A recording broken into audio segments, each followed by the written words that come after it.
This is the worst selling truck in America, the 2024 Ram 2500. And not only is it the worst selling truck in America, it's one of the worst selling cars in the world, nearing a 500-day market day supply. To put that into perspective, almost a year and a half market day supply on these trucks, while the competitors being the Silverado 2500 HD or the F250, both being around a 60 to 80-day market day supply. Why in the world is the Ram at an almost 500-day market day supply?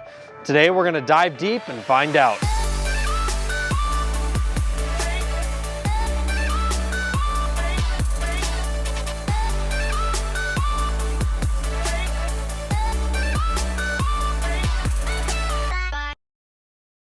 Hello everybody and welcome to Apple Autos. My name is Austin and today I'm going to be your host on showing you around this Ram 2500. We're going to go through and do an in-depth video review, check out the exterior and hop inside and take it for a drive and see why in the world these things are selling so unbelievably bad. If you guys would be willing to help support this channel, please hit like and hit subscribe to help me continue bringing you great automotive content. Now let's get inside of this Ram and figure out why it takes a year and a half to sell one. Now starting up front of the Ram 2500, I've always liked the way that this front end has looked. Now here's the issue with the front end though. They have not changed much since it was originally refreshed back in 2019. It's still very, very similar. The average person would not be able to tell this front end apart from a 2019 and 2020, so on and so forth. So we are approaching a 5-year-old front end here, actually even getting closer to 6-year-old front end here in 2024, almost 2025 now.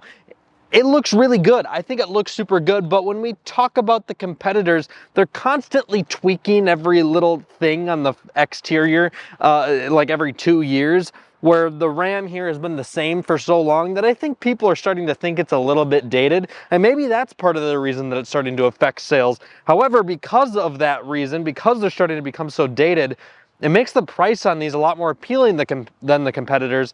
Yet even though the price is more appealing than the competitors, because they're so depreciated from being on the lot so dang long, they're still not selling, which is very interesting to me. The front end of this thing, I think, looks fantastic. Love this particular one with the black and white accents that it has going on, the painted bumpers. It's a great looking truck up front. It's super aggressive looking. And when you talk about the powertrain of the Ram 2500, I don't think that's why it's unappealing either. Standard, you get the 6.2 liter Hemi, which produces 410 horsepower, 429 pound-feet of torque, and it is now paired to a ZF 8-speed transmission, which is a super rock solid, very reliable powertrain. It's been used for many, many years in all types of Dodge products. It's a really great layout, and overall, I think it's a great motor. It's a great comparison to the 7.3 from Ford and the 6.2 from Chevy. I don't know whatever one is the best. That's ultimately your decision. All three of those motors are really rock solid reliable. They're all very proven. They all get terrible gas mileage and they all sound great. So when it comes to a diesel, however, like this one is featured with, you get the inline 6 Cummins turbo, which features 370 horsepower and 850 pound-feet of torque. And that is also, once again, a proven, very reliable motor that's been used for many years, and lovers of the diesel community have absolutely adored. So I don't think the powertrain is the issue with the Ram. Now, even though back in 2019 it did get that exterior redesign, I feel like the Ram 2500's body lines on the exterior have looked the same since like 2010. It looks so similar, other than like that front corner and the back corner where the headlights and taillights rest. The body lines on the side of this truck are like identical that they have been since 2010, which does look pretty dated, but that's not saying that it's not a bad looking truck. Around back of the Ram 2500, a little electronic tailgate release here will open up your tailgate. I love these taillights. They remind me of the black appearance package on Ford. They have like this black overlay and the inside of the housing's all black. Really, really good looking over this white. We had that same design up on the headlights when you're showing those off. This Ram does feature all types of tech. This one is the Laramie model, which is comparable to like a Lariat in the Ford side of things. So it is a really nice truck, you know, heated and cooled seats, leather, a great looking exterior. This one has lots of tech in the sense where you have the 360-degree camera. We got the camera up top for our rear view. It's a great truck when it comes to tech and overall appearance on the outside. This one does come standard with bed liner, which is really cool to see. All types of different tie-down points that are featured standard inside of the bed of this Ram. Let's hop inside. Starting off in the back seat of the Ram 2500, you have the availability to fold the seats up and gain all of this under seat storage. You can fold this guy out, which really gives a lot of storage, a flat space that you can do across the entire back end, which is really, really convenient, and it easily folds right on back up. To pull the seats down, you just go ahead and pull them right on down. To fold them up, you just push them right on them up. So super easy layout. To get in, there's a nice little handle here, and we can also find ourselves a little Ram box of some storage right here on the floor, which adds actually a pretty decent chunk of storage. None of the other brands, manufacturers, or competitors have that, which is pretty slick. The back seat of this Ram is extremely comfortable. At 5'11", I am not touching the ceiling, but if I was about a ½ inch taller, I would be touching it. When we talk about legroom, I have plenty. I'm never gonna need more legroom than this. It's a little bit awkward of a sitting position in the sense where I'm not perfectly flat, but it's still very comfortable. The quality of the seats in the second row is extremely high, and this is where I think Ram takes the cake compared to its competitors, and I've always thought this. I think the Ram, out of the competitors, when we're talking about Ford and Chevy, I think the Ram has the best interior when it comes to overall quality, fit and finish, and materials. I really, really, really like the Ram's interior. The quality of leather in here, it just always smells nice. The fit and finish of everything is super solid and it looks fantastic. I recently did a video comparing a Ram TRX to a Ford F-150 Raptor R. I thought the Raptor R was a lot more aggressive to drive. It was a lot more in-your-face feeling. But the Ram just totally knocked it out of the park in the sense that they were at a similar price point, and the Ram's interior was leagues better than the Raptor's.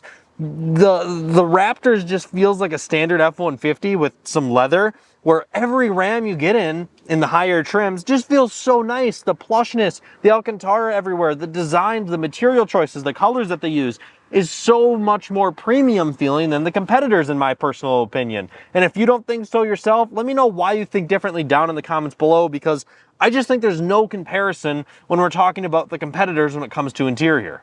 Join me in the back seat as an example, as right off the bat I have this nice leather-wrapped headrest that I'm looking at with this beautiful white stitching. Below that you can see the Alcantara starting on the outside of the seats with that stitching on there as well. As we move over here, we have this nice chrome design, or even like stainless steel design around the cup holders here with this cool, almost like a gray wood grain. Lots of charging points. We have 2 USB-Cs, 2 USBs, and an outlet to keep ourselves charged up. 2 vents in the rear to keep ourselves cool. On the side of the door panel here, that same cool wood grain design, that same like stainless steel look, Alcantara right in the middle to really finish it off. That's where the side of your arm would touch, and this plush leather that your arm would be touching against. I mean, look at the cushion inside of this. None of the competitors have that.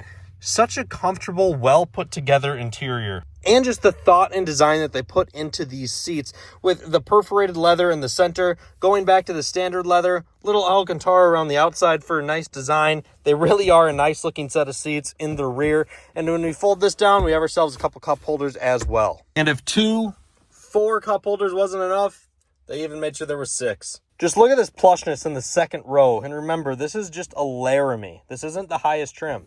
And up front in the Ram, things are just as nice. Let's go ahead and start it up. Push button. Love the sound of that Cummins on a cold start. Now inside of the Ram up front, same thing. We have this nice leather wrapped dashboard. They put stitching around it, and this is actually plush leather across the entire dash. There's a great look to it. Nice Alpine surround sound system inside of this particular model. Leather wrapped steering wheel feels quite nice. Buttons look great, nicely placed. Stainless steel, the same design around the steering wheel here. Large Ram logo right in the middle. Again, plush leather everywhere. The seats, the dash, the whole center stack here, everything is so comfortable and so high quality. The sides of the door cards are put together so nicely.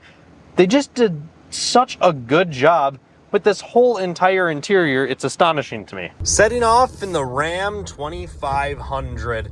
Now, one of the things I do really like in here is, well, I can't really talk on it right now, but it's the tech. Like, I actually do thoroughly enjoy the tech in here. The Uconnect system is very good. It's always been known as one of the best infotainment systems currently in automotive. They're really, really good. They're very easy to use. They have a lot of great connective feedback. And I really, really like the Uconnect system. So it's too bad that I can't show that off to you guys here today. Let's go ahead and see what this Cummins has to offer.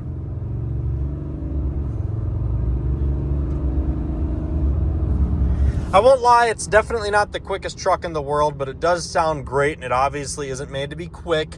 It's made to be torquey. However, driving the competitors, I will admit, I feel like that feels a little bit slower than the other offerings. Obviously, these 2500s are made to tow the biggest, heaviest loads around, and I will admit, they usually don't ride all that great, so it's quite impressive in this form how nice of a riding truck this is. It's very comfortable, it's very quiet in here.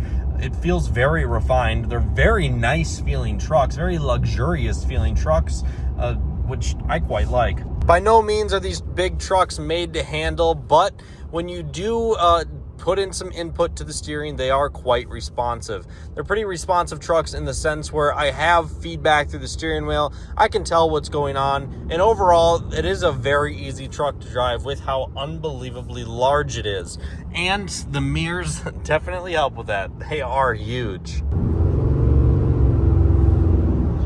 Overall, it is a really nice running and driving truck. No transmission gear hunting. It drives great. It's got lots of torque, lots of get up and go. It's a nice truck behind the wheel. It truly is. I love the Uconnect system inside of these trucks. It's super easy to navigate. It looks fantastic. I love how they do like the whole back of this thing looks like leather, and the whole back of this looks like leather as well. So they do like a really good animation, and I actually love the animations that they use for everything on here. Dodge has been doing these for quite a while, and I really like them. Here we have our settings for climate. We have heated seats, ventilated seats, heated steering wheel inside of this model here. Phone connectivity works fantastic. Android Auto, Apple CarPlay is all great in here. Here we can view our cameras for the vehicle.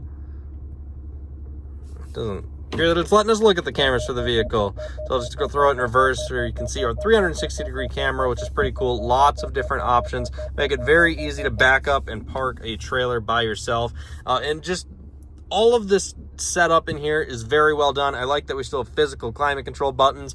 It's a really great system. I love the Uconnect system. It's way better than Chevy's old system that they had in all of their trucks. I think it's pretty on par with the Sync 4 system that we find in most Ford trucks. However, I think that the Chevy system that is now powered by Google is probably the best system in all of them. However, this Uconnect system is definitely the most aesthetically pleasing in my opinion. It's a great looking truck, great looking interior. With all that being said, I think that summarizes what I had to say about the Ram 2500 behind the wheel. As you guys can see, these trucks are amazing to drive. They're super comfortable behind the wheel. Like I brought up earlier, the interior is fantastic, and you really get a great feeling when you're behind the wheel of this truck. It feels like a luxurious vehicle you can take your wife out on. You can throw the kids in and drive across the country. You can tow something and be comfortable. They are so unbelievably nice, and they look absolutely fantastic. Now, why won't anyone buy one compared to the competitors? I just don't know. Like, I think this interior is so unbelievably nice. They drive so well. Like, obviously they're super stiff and harsh because it's a heavy duty truck, but I do really like these. I think they're great. Let me know down in the comments below what you guys think of the Ram 2500.